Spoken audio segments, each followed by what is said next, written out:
Assalamualaikum warahmatullahi wabarakatuh. Hai teman-teman, perkenalkan nama saya Inaya dari Prodi Sarjana Kebidanan semester 2 Fakultas Kesehatan Universitas Sarimulya. Jadi di sini saya akan membahas mengenai topik spermatogenesis. Jadi simak dan tonton videonya sampai selesai ya teman-teman, agar materinya dapat dipahami.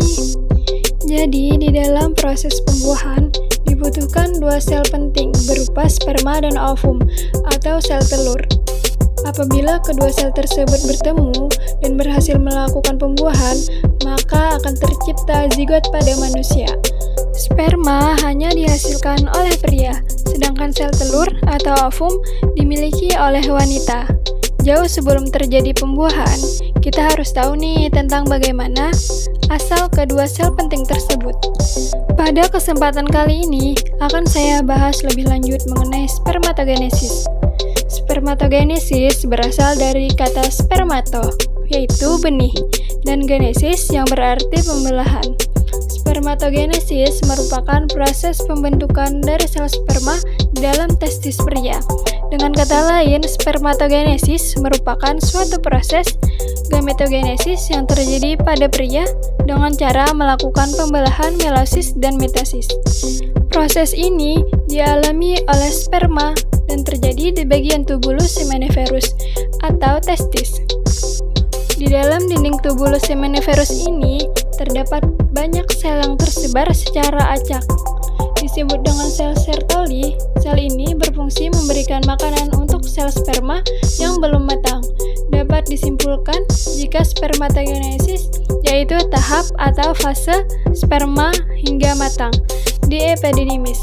Nantinya, setiap satu spermatogonium menghasilkan 4 sperma yang matang. Berikut ini adalah tahapan proses pembentukan sperma. Spermatogonium. Spermatogonium adalah tahap pertama yang terjadi. Pada spermatogenesis ini dihasilkan oleh testis. Bentuk dari spermatogonium adalah 46 kromosom dan 2 N kromatid. Yang kedua ada spermatosit primer. Di tahap ini spermatosit primer terbentuk dari 46 kromosom dan 2 N kromatid. Yang ketiga ada spermatosit sekunder. Pada tahap ketiga ini terjadi perubahan spermatosit primer karena terjadi pembelahan secara meiosis. Spermatosit sekunder terbentuk dari 23 kromosom dan juga 1 N kromatid. Yang keempat ada spermatid. Spermatid ini merupakan meiosis dari spermatosit sekunder. Di sini juga terjadi pembelahan secara meiosis yang kedua, menjadi 4 spermatid sama besar dan sama bentuk. Spermatid terbentuk dari 23 kromosom dan 1 N kromatid. Yang kelima, ada spermatozoa. Dapat dikatakan jika tahap ini merupakan tahap pematangan atau diferensiasi dari spermatid. Spermatozoa berbentuk dari 23 kromosom dan 1 N kromatid. Nantinya di tahap ini spermatozoa yang matang siap untuk dikeluarkan dalam bentuk air mani. Seluruh pembentukan sperma ini mulai dari pelumatan hingga akhirnya siap untuk dikeluarkan membutuhkan waktu selama 74 hari. Tahap pembentukan sel sperma ini terjadi secara terus-menerus selama seorang pria hidup. Dalam prosesnya, ada lebih dari 300 juta spermatozoa yang akan diproduksi setiap harinya. Namun sayangnya dari sekian banyak yang dihasilkan, hanya ada sekitar 100 juta sel sperma saja yang berhasil matang dengan sempurna hingga tahap akhir. Sel sperma memiliki ukuran yang amat kecil, yaitu sekitar 0,05 mm, sehingga membutuhkan bantuan mikroskop untuk dapat diamati.